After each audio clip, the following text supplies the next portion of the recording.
Well, hey, friends, welcome back to Watermark's Church Leadership Podcast, conversation with church leaders, for church leaders. Dave Bruskas is with me again, my good friend. Brother, thanks for being here. Thanks for having me. Great to be with you. We just finished up our Young Leaders Cohort. Yeah, that was a blast, wasn't it? It was a great time. You and I had fun. I don't know if the guys did, we but had a blast. we enjoyed it. They did, and that's why I brought it up. So we had, how would I say this? If that was a baseball meeting, we would have had Nolan Ryan in the room. There were pastoral Hall of Famers in there, which not me or you, but people know. Yes, if we told you, it would be impressive. And of course, jaws dropped. It was amazing. But this is what I was going to say. What I really got a kick out of was, you did a couple different content pieces, had hallway conversations, and so when I'm wrapping it up and hearing what people say, again, if this is baseball, Nolan Ryan is in the room. And so many of the guys talked about some of the insights that you gave them, some of the specific, Thank you. And so they loved it. I love just sitting here, just looking at God's word and talking about the church and leadership. It's so fun, and I'm just grateful for you. So Thank you, John. We'll start there. So same about you. So we're now 1 Timothy 5. You're so ambitious. I said, how far do you want to go? You said all the way 1 to 16. So I feel like too much to read. Maybe my kids go to the restaurant, when they're little and they order all this. I don't think you can eat this. So I'm not saying I don't think you can do this. I'm just saying we're gonna have to be judicious with our time. So keep us on track. 4. Paul's telling Timothy, hey, we're gonna make this progress. Everyone's gonna see it. I would have expected Paul to then lay out to Timothy like some ways he could grow in leadership, right? Maybe ways he could grow in teaching, and that's not where he starts. No. Yeah, it's really weird because if you think of the structure, it's almost like chapter 4 is this parenthesis, right, where Paul really gets very specific and personal with Timothy. Chapter 5, he goes back to the needs of the church.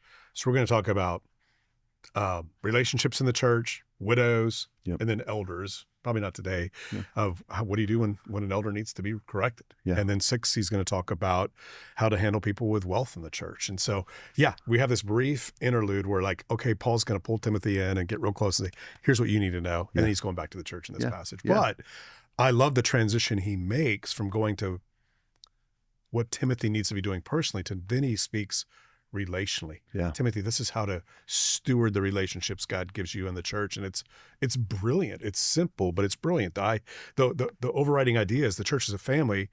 And if that's true, Timothy, then treat everybody like family members. Yeah, older men like a dad, younger men like brothers, older women like your mom, younger women like a sister. It's so good. So good. Yes. And that is, doesn't matter, Timothy, if you can preach like crazy. If you're a brilliant strategist, there is a relational component to this, and to your leadership, to the church, and that you need to zero in on this, not just your skills. All of that, I could think about and meditate on the harshly word, Dave. I'd love your thoughts on that. Do not rebuke an older man harshly, or anybody harshly. Exhort them as if they were your father. So just any thoughts on that? Yeah, I have some regrets there, John. Me too. One of my first assignments was a part of a replanting team with an older generation of people in Seattle, Washington. Me and 2 other leaders were called in, replant this church, sweet church, maybe 20 people there at the time, most of them 60 and older. And the Lord just blessed it. And we saw a lot of people that didn't go to church start showing up. Younger generations, people that were native to the Northwest, not just transplanted Southerners were coming. Yeah. And when we saw those people come in, the old guard, if you will, decided great, now that they're here, let's go back to the old ways. And so I fought battles I didn't need to fight. But I remember one specific occasion, a godly guy named Jim, older man, and he was kind of the bridge guy. He really was trying to bridge the 2 groups together and doing his best to really support and back me as a young pastor. And I felt like he was being compromised a little bit. I felt like he was not necessarily speaking out of both sides of his mouth, but he's trying too hard to appease the old guard. And in a space with a couple other leaders, man, I just verbally dressed him down, and I just saw the pain in his face. It hurt. He didn't get angry. He didn't react harshly. I mean, I felt like I broke his spirit in that moment, and I just regretted that. As soon as I caught myself, I told him I was sorry and really tried to repair that relationship. And I think the Lord provided some grace for that to happen. But one of the deepest regrets I've ever had in ministry. And so when you see this passage, like, I think to myself, how would I have spoken to Jim if he were my dad? It would have been a much different tone. It wouldn't have been harsh. So good. It would have been kind. It would have been gentle. Deeply love and respect my dad. And so, yeah, it made me think that this is a family and I need to relate to people appropriately. How many situations would we say could be avoided that we read about in the headlines if a pastor, a leader in the church saw all the women like his sisters, right? Different conversations, different relationships. It would be very different, And so I think this is gold. I think it's worth taking these principles and applying them to every relationship in the church and evaluating yourself and, because that's what you regret. It's not the bad decisions you make strategically. At the end of the day, it's the relationships you break because you are overly zealous, overly harsh, impatient, unkind. Those linger. It's good, brother. Yeah. Well, a situation came up a couple weeks ago, and me and another team member were talking about how to handle something. And I will tell you, my impulse was to be harsh, like really, really harsh. And if I laid it out, you go, you might have been, that might have been appropriate. And I remember saying, I want to be harsh. I think we could be harsh. We might decide that makes sense, but we shouldn't say or do anything with this individual until we are not mad, because what's going to come out is that anger, maybe justifiably so. And I think we're going to regret it. And I don't think that's what's going to be most helpful to that person. Now, I do want to think about what's most helpful to that person. So I don't want to just back off and say that was what you did was okay. That I don't think that's actually helpful. So we've got to find some ground where we don't, like you said, don't crush the spirit, and also still let it be, something to be learned from there. But I didn't press. I'm so grateful that I didn't say some lines of thought that I had in my head. I think that person would remember it 30, 40 years from now. I would have forgotten it. I would have forgotten it. And rather than be helpful, I think it could have been crippling. And so, and conversely, I've just been, sometimes where the thing I see, this is where like you've got this leadership intuition or spiritual intuition, and you're like, that's not right. This is going to hurt you. And you move towards it. If the goal of our instruction is love, that's different. Call back, to harshness here. And I've just never really been glad after the fact, 1, 5, 10 years later, that I was harsh. And so how would you treat your dad? And then, to the women, like you don't blur lines physically or emotionally with your sister, right? No, you don't. Or shouldn't. Yeah. And anybody who has a sister just got grossed out because of that boundary, right? Okay.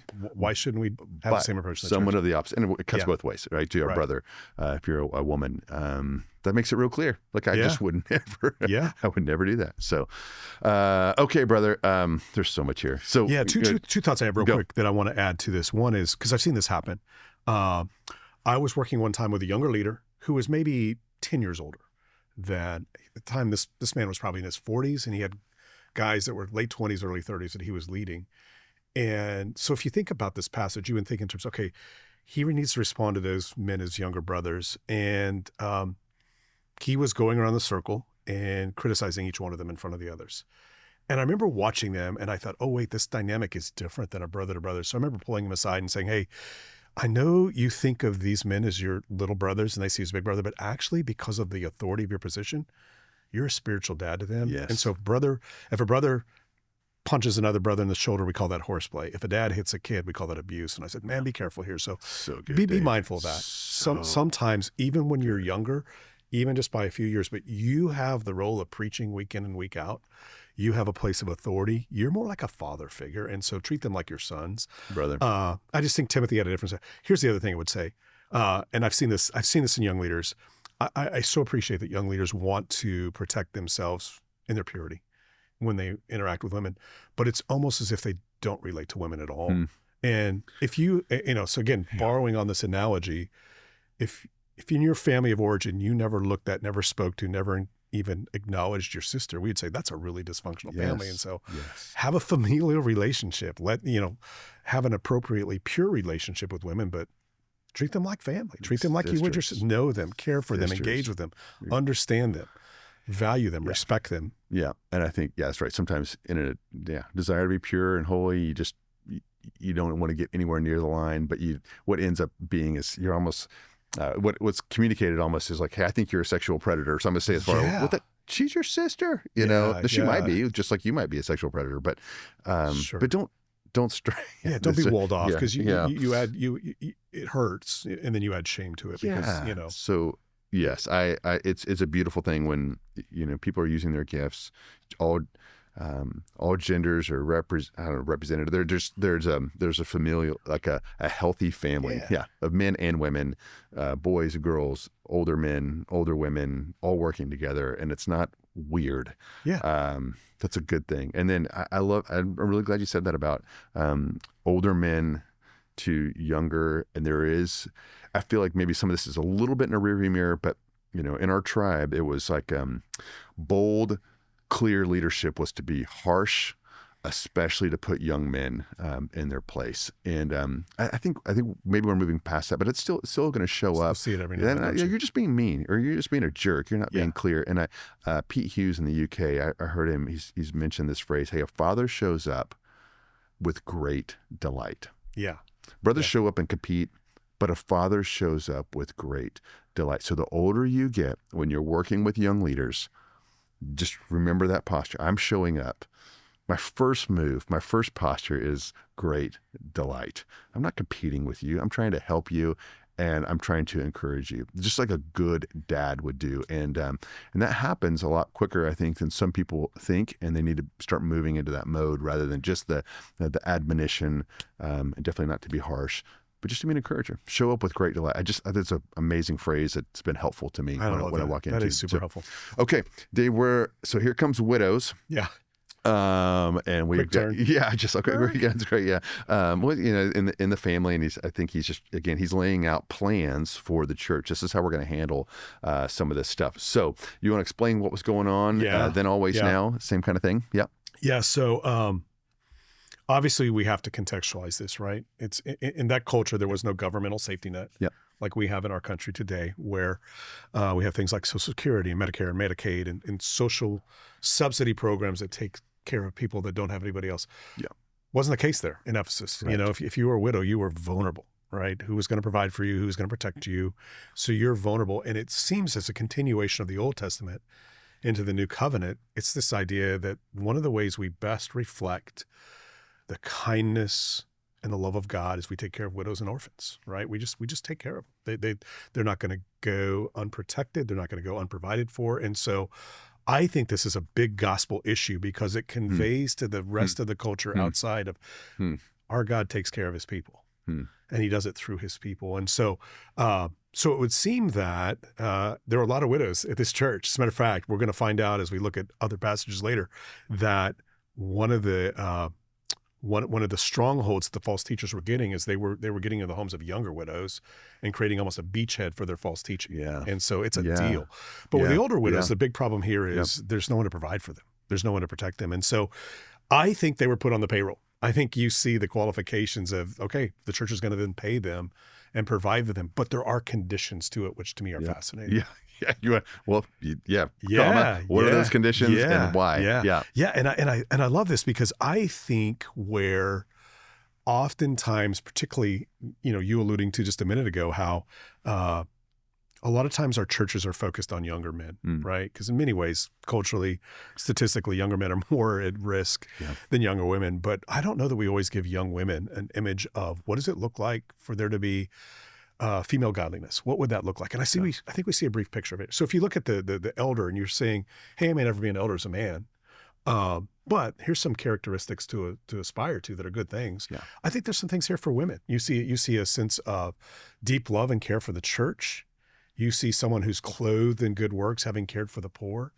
You see dignity. You see some things. And so I just think maybe not a perfect or full picture, Certainly nobody aspires to be a widow, right? Yeah. That's not something you want to be. But I do think you get a sense of this is the expectation of an older woman particularly, because there's an age barrier. You're like, hey, until they're this age, don't enroll them. Don't put them on the payroll. I do think we get a sense of what does female godliness look like? And it's a beautiful picture, right? I love this idea of the beauty of a godly woman is she's adorned in good works. Yeah. She knows who she is in Christ. And her beauty really is in using her gifts as God has endowed her to love and serve his people. Yeah. And so, you That's get a good. sense of these are women that really are employed by the church, paid by the church, but it's not purely benevolence. They're actually serving the church in meaningful ways. Way. Yeah, I think that's good. Yeah, I think you want to, thinking about just how we've handled some of Benevolence cases around here, and we don't just throw money unconditionally. And so there is like, you don't want to create a bar that no one can jump over and things like that. But it's reasonable if you're going to help someone to expect something if they're in a place where they can. There's some level of faithfulness. If someone got into an issue financially, well, you'd want them to show some wisdom in some of their dealings. You'd want them to be going through some kind of discipleship mechanism. And in our some of the cases I've seen that are really bad, like, well, let's get some visibility because we're not just going to hand over cash while you make poor decisions again. So they're just, we do need to be shrewd, and there is accountability here, isn't there? Yeah. Well, and this is so fascinating. So we were together yesterday, and I'm going to pull us off sides a little bit, but we're here because I didn't get to ask you. So someone approaches us. Yeah. We're at an outdoor table. Yes, and we're eating dinner with our wives, and I think we mentioned a couple episodes. This is the same. It's not that all we do is go grab dinner, but we're batch recording some of these, and so it's the same dinner that we were talking about being together recently. And but this was last night, and a guy walks up, and I couldn't understand him. Very quiet, very soft spoken. And he was talking to you. I was like, well, I'm not responsible the way Dave is now, but you talked to him, heard his story, and there was a little department store right down there, and you walk down, you got him, I think it's just some basic clothes, and Kara gave him a gift card. So what was in your mind there? How do you, I'm just curious, because I don't know, I'll ask you right now instead of later. What was in your mind? Did you think you're going to get taken advantage of? How did you process that? How do you feel about it now? Is that a fair question? Yeah. And I know it's a short time. I might think about it different here in an hour. Okay. Number one, I knew immediately he was lying to me. Right? If you do enough ministry, you hear the hear the same five stories over and over again. And it's one of the top five, and I probably heard that story different ways, different characters, but same story. So I knew he wasn't being truthful, but I also could tell he was in need. You could look him up and down and realize he didn't have a full set of clothes. I mean, he was modest. He wasn't, he wasn't without clothes, but you could tell his outfit was thrown together, didn't have socks, as you could tell, just wasn't a full outfit he had on. So I thought, I want to talk to him. So we stepped away from the table, went to the department, and I kind of told him gently along the way, hey, if you have needs, you can ask me. You don't have to make up stories. Like, just be honest. And he was. And it allowed me to talk about the grace of God through Jesus. Like, this is the way Jesus loves us. Yeah. He doesn't ask us to put everything together. And I knew I didn't want to give him cash. I know I didn't want to give him anything that he could, transfer into anything that would be, I got a sense my best guess, he probably got thrown out of his house because he was using drugs, would be my best guess. But he was needy in the moment. Yeah. So we just went over and we went to a cheap place and got him some pants and a shirt and socks and underwear that he needed, just the essential. And and then the whole thing wasn't expensive, and got to pray with him, and who knows what God did with that. But my thought was, here's a man with real needs. He doesn't quite qualify to go to a shelter and go there, right? Yep. Probably he's going to go back home later that night. Indicated he was going to try to go back home and get his way back there, but was needy in the moment. And I thought, man, the Lord, you provided for me, and I can help him. But the most important thing I want to do is show him the grace of God in Jesus Christ. Is what I want to communicate to him in that moment. Yep. So that was my hunch. It's like, hey, it was a gospel opportunity, wasn't it? Dave knows that's not the case. Anybody who's done ministry hears the same stories over and over. It's amazing how they circulate too. I'm like, someday someone needs to write a book. There's a website. There's story number 3. Thank you. Well, and I would, I tell my kids too, hey, what would you do if you were hungry? If your family was hungry, what would you hustle like that? I was like, I probably would, so we could have some compassion. But I was going, how's Dave doing the math on that one? And I was like, I think he knows he's lying. I think this is he's going to use this walk to that store as an excuse to remind him that God loves him, and that's all this is. This is a small tax he's going to pay just so he can tell him, and that's what I thought. And it was honestly, it was just really beautiful to watch you.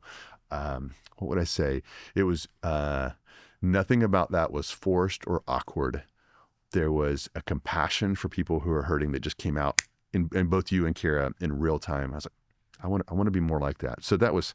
Thanks for modeling that, brother. That was really good. So it is adjacent to the text here. Yeah, well, and there is, and I think to take maybe overly principalize this, John. We're all familiar with the concept when helping hurts, right? And so it's clear that these widows were needy. Yeah. Like if the church did not step in, there was no other safety net for them. We'll get to one before that.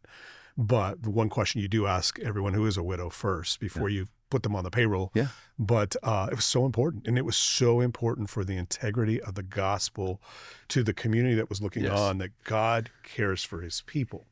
He doesn't let his widows starve. Yes. He doesn't make them go out on the street and scrounge for a living to the place that they're vulnerable. He takes care of them. He's a God who provides, and he does it through his people. And yet there was procedure, there was policy, there were principles in place like, hey, we're just not going to give money to anybody. Yeah. And there was an expectation, it would seem, that from the qualifications that this is a woman who's living an everyday life of loving Jesus and serving his church. Yeah, that's good.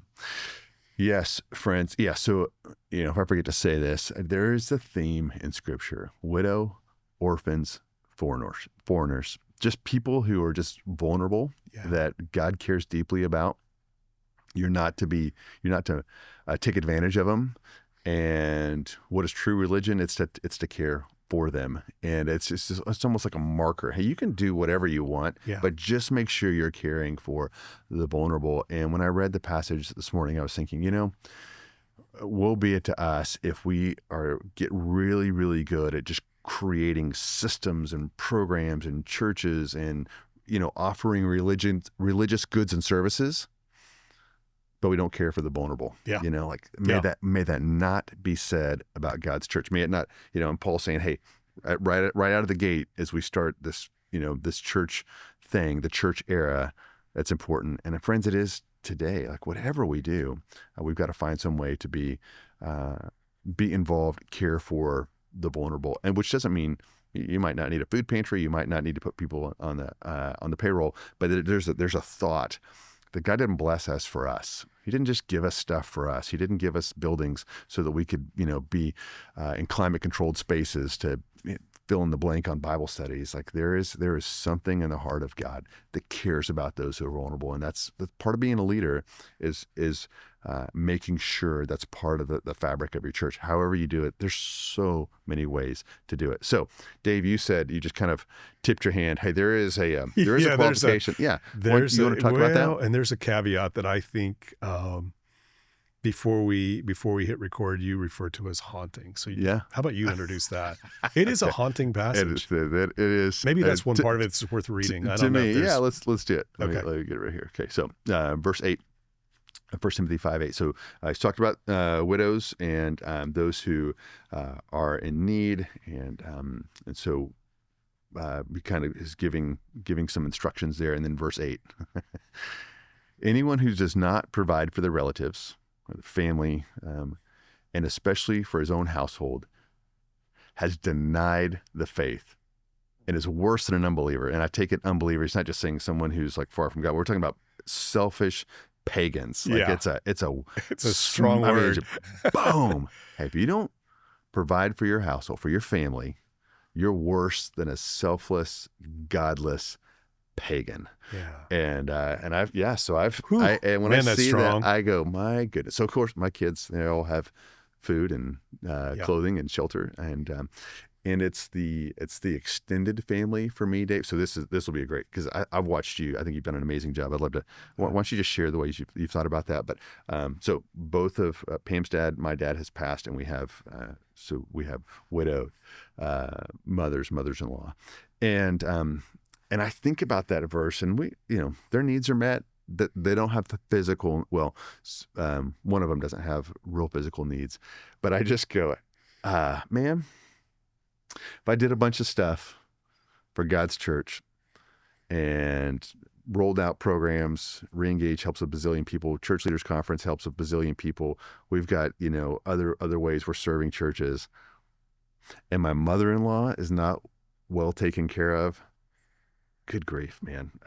I would hate Paul to have a cup of coffee with me and go, you understand, you're a godless, selfish pagan. I was like, I don't want to be on the other end of that. Even worse than that, so right? I think You're worse than an I'm like, unbeliever. so if she needs something, I'm like, I don't want to. And I think this is the verse I think about. Yeah. So talk about just kind of your journey and your thoughts on this as well. Yeah, man, it is a sobering text. The idea of household, and now we're talking specifically, and most people are familiar with the oikos concept of the New Testament, where your household probably included, because most people had home businesses. It was it was certainly your biological family, probably extended family member or two living under your roof, and then probably servants who you compensated for being a part of your business by providing their basic needs. So you had a lot of responsibility. It seems that the driving issue here is the first question to ask the widow in the interview to come on staff is, where's your family? Yeah. Are they believers? Yeah. And if they're believers, it's their responsibility to take care of you, not the church's. So don't burden the church with the provision and care for your relatives. But then it goes almost to the man who now has a mother-in-law or a mom and saying, hey, if you're not willing to do this, literally provide for her needs financially, certainly beyond that, but at minimum that, you're worse than an unbeliever, because at least an unbeliever is not a hypocrite, but you're a hypocrite. You are denying the faith that you profess by not caring. So here's where I think I want to encourage our leaders, particularly those that aren't in this space yet. I think that, and maybe this is the generation you and I grew up in a little bit, John, is there was a season where people began to choose vocations according to what they wanted to do. Hey, this looks fun. Mm-hmm. It may not compensate me much, but this is really where my passion lies. I think a Christian young man always needs to think in terms of, fine, but what does it look like for me to begin to walk down a financial path that's going to give me margin later in life to care for.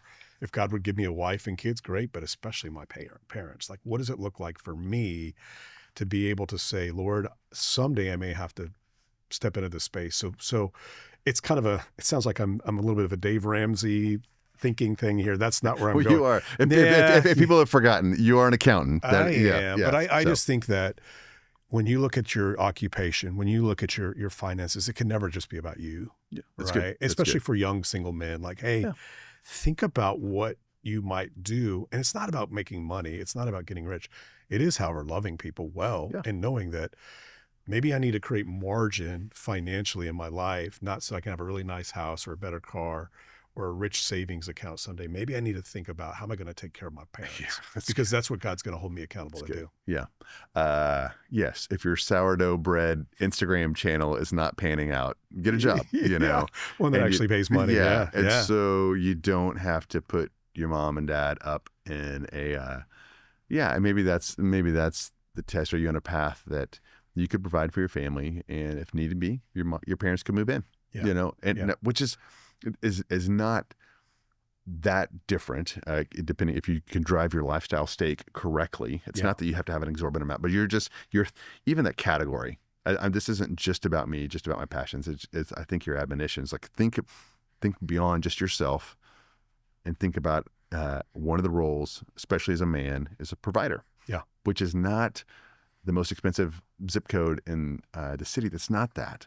But can you provide? And so Pam and I have talked about, we haven't moved our moms in, but like that is our response. If it came to it and we felt like that was the best thing to do, like we've got a responsibility to move our moms in. So you guys are caring well for them. We're trying, brother. And I'd say this. So there's an underhanded or a silver lining, an underhanded encouragement here too, meaning that if you're doing what you and Pam are doing right now for your moms, guess what this means? It means the antithesis of this is you're actually proving your faith. Yeah. You are way better than an unbeliever. Your faith is real. And so here's what I want to encourage people, because I think people get caught up sometimes in when you do care for people that are in need in your family, and you're doing it because it honors the Lord. you can almost feel that you're not any longer fulfilling your ministry to the broader church. Yes. And I want to tell you, no. What you're doing, what you're doing is honoring in the sight of the Lord. It's a higher priority. God sees it. God notices it, and he's pleased with what you're doing. And doing that, even if you have to set aside vocational expectations or lay ministries to do that, it's the right thing to do, and it honors the Lord. So don't let the enemy lie to you that somehow you're less than. Yeah. I love that we had a sermon this week that you and I got to listen to where it was a call to service. It was Acts 6 and the deacons, but the guy who preached this, one of our younger leaders we love, made it very clear, like, hey, if you're caring for a family member right now in this type of a way, don't feel that we're calling you to add a whole other layer of ministry to your life. You're doing exactly what God would have you. So be encouraged. I want you to take heart that is tough work. And I know as parents age particularly, there's a grief of watching them decline. It's almost at times like a reversion to childhood. It can be overwhelming. And yet the Lord is in this, and he's pleased with you. And that this is his role for you now. And it's his heart, and you're doing great at it. It's good. I'll play that clip for my wife, who, I mean, it's tough, isn't it? It is tough. It's not easy always. It's inconvenient as all get out. It does keep you from doing other things. And I think you're right. Hey, what's limiting? If she woke up this morning, hey, what's God's will? Well, one of the things is to care for her mom, which comes at a cost in every way. And she's amazing woman. And my wife, is that's what I got from her. And yet, as we age, we're going to be, we may need more than we can give. And so that's where we are in the season. And I'm watching my wife do an amazing job. And I think she's honoring God just every bit as much as she was scaling some kind of ministry to the nations kind of thing. This is her active obedience. And then my role, and she's, anyway, I keep asking her, how can I help? How can I help? And she's like, I got this. And that's a marriage counselor thing for she and I to work through. I want to help her, and not. It's good that you want to work. It's good. Well, brother, anything else here on widows, on the extended family? The counsel is for younger women just to go ahead and get married, so there's an honoring of marriage here, and that would be helpful. They didn't, he didn't say, hey, let's just stay widows to the younger women. Go ahead and get married. Older women, we're going to take care of you. Here's kind of some of the rules, the stipulations. Here's the plan. Maybe I think that's where I want to end this episode. But any other thoughts on this passage here about widows that Paul felt? Yeah, I think my encouragement would be, and I don't know how many widows we have listening to or watching what we're doing today, John, but my encouragement would be that you and I both have been around quite a few women who've lost their husbands, and there's a sense in which my identity's gone. Who am I anymore? Yeah. Right? I don't have a husband. My kids are all grown. Like, who am I? I just want to encourage you that it would seem from this passage, you have an incredible role to play in significance in the church. And I've watched here at Watermark and other churches I've been a part of, widows in their 60s, 70s, and 80s doing amazing ministry, impacting so many lives deeply. It goes under the radar a little bit, but the Lord sees it, and it's really incredible. So life isn't over, and the Lord has more for you to do. It may look different and grieve the loss of your husband, for sure, but there's a really important role for you to play in loving and serving and developing God's people. Yeah, that's good. Yeah, and I think that's really good. Yeah, my wife leads the way on this. There's a widow here at this church. She's her husband died about a year ago, and she's not physically or financially in need, but we took her to lunch and just caught up with her and encouraged her, and then our wives were involved with something, and Pam said, I think this woman would love to contribute. She would love to be a part. And it's not that Pam and Kara needed her help, but this is going to be a blessing for her to be a part of and just feel like she's contributing. And so they dealt her in, and she had an amazing time. So there is there is responsibility that we have in the body. Watermark's huge. I can't have lunch with all the widows, but that's just someone that we're close to, and she's in, and we can just show up. Right. And I think the leadership lesson here is, if you're a leader, dignify the widows in your church by giving them meaningful opportunities to do ministry. Yeah, that's good. Life isn't over. It's hard. It's different. Yeah. But I do think there's ways in which we can think of this in terms of, okay, let's give them some money and let them kind of sit over in the corner and, sideline them. And I think the opportunity now is available to be more invested in ministry than ever before and have more deep, meaningful ministry. Yeah. But that doesn't mean that there shouldn't be a season of grief and it'd be right-sized. Yeah, it's good. Okay. What about this? As we wrap up, we can talk. We could talk more granular detail about some of these things, Dave. But I think as I zoom out, Paul's going, "Hey, here is a plan." We might say strategy. I don't know if it's a strategy, but we've got a plan. Here's an issue that keeps coming up, and now we have a plan. And which I think actually is one of the things church leaders should do, is they should have plans for things that are repeated, that repeatedly come up. So can you zoom out and just transferable principles that, when you think about plans, you think about strategies, sometimes it can feel unspiritual. He didn't just say, "Hey, sit around and remind these women that God loves them." Let's do a word study on what it means to be a widow. Right. There's practicality. And here's a plan, here's a strategy. Yeah. So any thoughts on that? We'll close. I'll share my experience, and maybe it's a general experience, maybe it's just unique to me. I remember coming from the business world briefly, and being a part of an organization that did have goals, had objectives, but yet being in the place of, if we didn't have a plan and a strategy to implement those objectives and goals, we would cease and desist. We'd go out of business, right? Profit depended upon executing the plan. I think when I came over to the church, what I realized, there's a lot of aspirations here, but very few plans. And we can sit and talk about our goals and our aspirations all day long. But if we don't have a good plan to execute, then nothing gets done. And I think we can become almost callous as church leaders to just talking about our goals and never having plans. So if, whether it's caring for widows or serving your community or doing evangelism, whatever it is, have more than ambition, have a plan. It may not be a perfect plan. That's good. It may not fail, but it's better than, church is just, and again, sounds like I'm being bitter, so forgive me if that come across that way. I think we're really good at just settling for good intentions. Yeah. Yes, and good intentions need good plans. Good. And good plans need good execution. If you put those three things together, then good things may happen. Yeah. But I just think we're too comfortable with good intentions and we never have plans. So I would want to know, hey, what is your plan for benevolence? What is your plan for this? Hey, that sounds great. How are we going to do that? That's a good word, brother. That's a great, hey, everyone's got good intentions. Yeah. But especially in church, show me your plan. Yeah. And that's not unspiritual. Paul, I think in some ways is modeling it here. No, if there's problems, you need a plan for it. And we're not just going to haphazardly just deal with these as one-offs. If it's a repeated pattern, we're going to batch them and go, what's our plan to handle that? We can always adjust if there's outliers, but we're not going to spend an inordinate time handling each one off. A wise leader goes, here's a pattern, here's a problem. This is how we're going to handle it. And then to the first part of you said, hey, here's where we're going.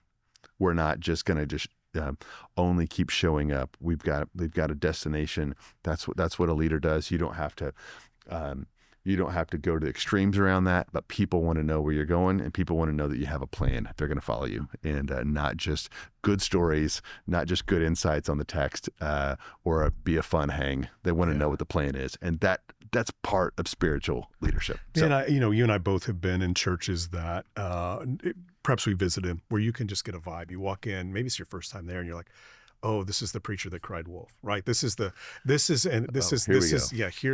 aspect. But you can look and you can see that people almost tune them out because you're calling for something and there's just not a plan in place to move. People have no portal to get involved in it.